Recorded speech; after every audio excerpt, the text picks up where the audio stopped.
Et hello les investisseurs, j'espère que vous allez bien et bienvenue dans ce nouvel épisode dans lequel on va faire un petit peu de fondamental, on va revenir sur l'économie, l'inflation, les taux d'intérêt, etc. Vidéo qu'on n'avait pas fait depuis pas mal de temps et du coup qu'on a beaucoup enchaîné les analyses d'actions sur la chaîne, je me suis dit, bah, allez, go faire un peu de macro et sachant que c'est une vidéo que je fais aussi pour moi, parce que c'est des choses qui sont importantes à suivre, notamment parce que ça m'aide à tenir dans ma stratégie. Le S&P 500 est pas loin des plus hauts historiques malgré les petites peurs qu'on a eues la semaine d'avant. Et vous voyez que depuis avril, on est au-delà des plus 40% depuis les peurs d'avril. Juste avant de commencer la vidéo, petite annonce. Dernier jour pour le lancement de Black Friday. L'accès au programme est rouvert jusqu'à vendredi à moins 30%. Donc du coup jusqu'à ce soir à moins 30%. Et vous y trouverez tous les modules de formation vidéo avec ma méthode d'analyse complète, comment j'analyse une action de A à Z et un ETF aussi. Évidemment, tous mes fichiers précis, bornes d'achat, de vente, portefeuille. Et ça donne aussi un accès complet et illimité à la communauté, une communauté dans laquelle on échange entre investisseurs au quotidien, où je fais des posts, vidéos, live de revue de portefeuille. D'ailleurs, on a un live dimanche, discussion bourse, économie, analyse quantitative, etc. L'accès est ouvert, comme je vous le disais. Pour ceux que ça intéresse, lien en description si c'est quelque chose qui vous parle. On se retrouve de l'autre côté. Et on attaque avec la vidéo. Et évidemment, comme d'habitude, il s'agit d'un cas concernant l'investissement. Je vous partage mes chiffres, ma vision des choses, mais chacun prendra ses propres décisions. Du coup, en août dernier, on a fait sacré bout de chemin quand même depuis Jackson Hole cet été. Et on avait déjà la petite chanson à l'époque qui était est-ce qu'ils vont baisser les taux ou pas? Il y avait des peurs, blablabla. C'était en septembre. Depuis, bah, ça a coupé les taux plusieurs fois. Et on a encore cette musique la semaine dernière. On a eu beaucoup de peur sur est-ce qu'ils vont baisser ou pas les taux. Je vous montrerai après les variations qu'on a eues sur les probabilités. C'est assez impressionnant. Bah, au final, ils ont baissé les taux. Pas le choix. Le double mandat est là et l'emploi va mal. Et l'inflation, bah, vous avez ici le 5 years break-even inflation rate, les anticipations d'inflation à 5 ans par les marchés obligataires.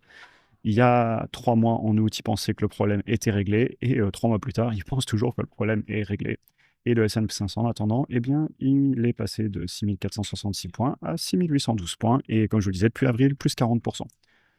Donc bon, les peurs, oh, les taxes douanières vont créer de l'inflation, ouais, ben, on attend toujours, et on en avait parlé sur la chaîne. L'impression monétaire à des fins non productives, ça crée de l'inflation.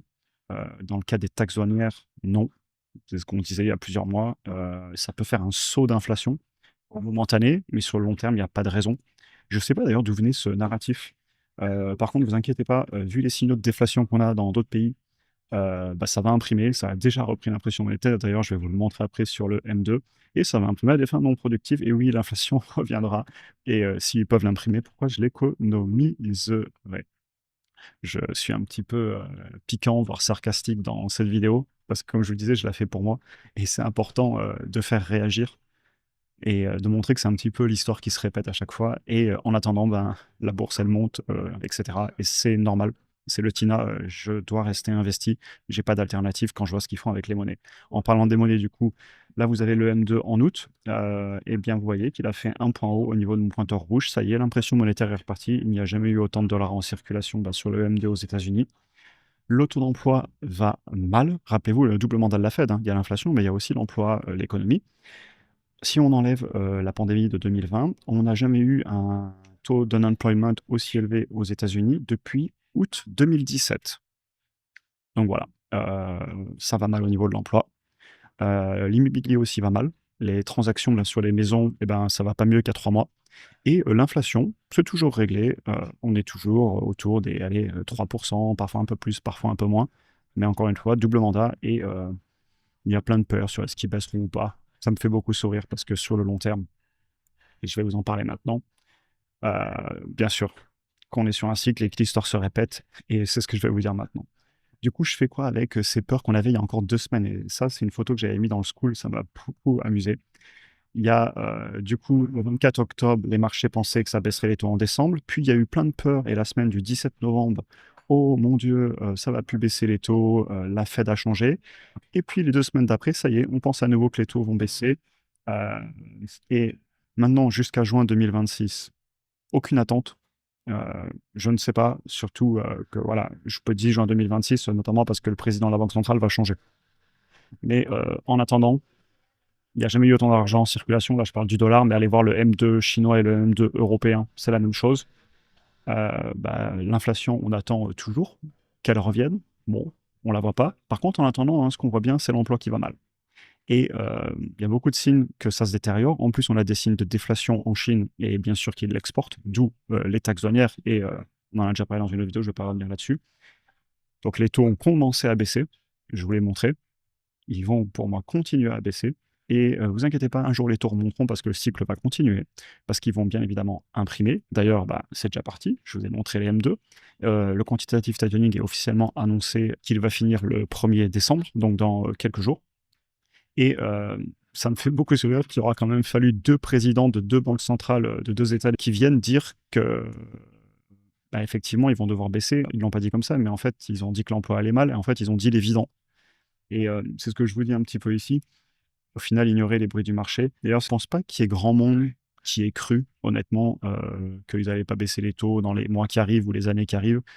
Je veux dire, tout le monde voit très bien que ça imprime de l'argent. Du coup, cette réaction-là sur les statistiques, ok, on les regarde, mais sur le long terme, je pense qu'il faut prendre du recul et voir que l'histoire se répète. Ignorer les bruits de marché et la négativité. Je ne sais pas où on sera dans 6 mois sur tous ces indicateurs. Je ne sais pas où sera le marché dans 6 mois. Il peut se passer plein de choses. Il suffit qu'il y ait de la négativité et ça peut corriger en bourse. Je ne le contrôle pas. Du coup, je me concentre sur l'essentiel, ma stratégie, acheter les actifs que je souhaite au bon prix pour le long terme, apporter de la valeur sur le marché, tout ce que je contrôle. Et j'ai hâte de la fin d'année ensemble, puis de l'année prochaine, et on en reparle dans 5 ans et plus. Parce que au final, ici, vous avez le sentiment des investisseurs. Je vous ai repris la photo de cet été où on avait fait de la peur, puis de l'euphorie, puis de la peur. Et là, je vous l'ai mis depuis août. Vous voyez, les 2 tableaux sont connectés. On a eu à nouveau de la peur, puis on a eu de l'euphorie, et maintenant on a de la peur. À votre avis, où ça va aller? Sauf qu'en attendant que les émotions en baladent certains, mais comme je vous le disais, je pense que la plupart des gens, on n'y croit pas spécialement en prenant du recul. En fait, on voit très bien ce qui se passe. Mais ce que je veux vous dire, c'est qu'en attendant, les actions, tous les actifs sur 5 ans, 10 ans et plus, ils continuent leur bonhomme de chemin.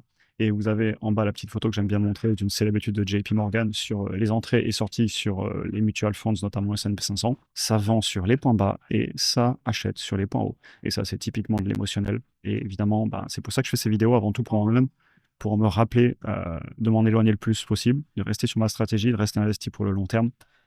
Je ne vais pas essayer de rentrer ou de sortir tous les mois alors que la tendance elle est très claire et que je sais ce qu'ils sont en train de faire sur les monnaies. Et c'est pour ça que je fais ces vidéos plusieurs fois par an, même si des fois je redis un peu les mêmes choses, c'est pas grave, en fait, c'est juste trop important. Et j'espère que ça vous aide aussi. Je le fais pour moi et je le partage sur YouTube. On en parle aussi tout le temps dans la communauté parce que c'est hyper important. C'est vraiment les fondamentaux de ma stratégie. J'espère que la vidéo vous aura intéressé en tout cas. J'ai essayé de la garder concise, d'aller droit au but, de mettre des petites touches pour faire un petit peu travailler l'esprit et un petit peu éveiller. Alors des fois c'est peut-être un peu sarcastique et tout, mais c'est pas grave, j'aime bien. Je vous souhaite une excellente journée en tout cas et à très bientôt pour un prochain épisode. Bonne journée à tous.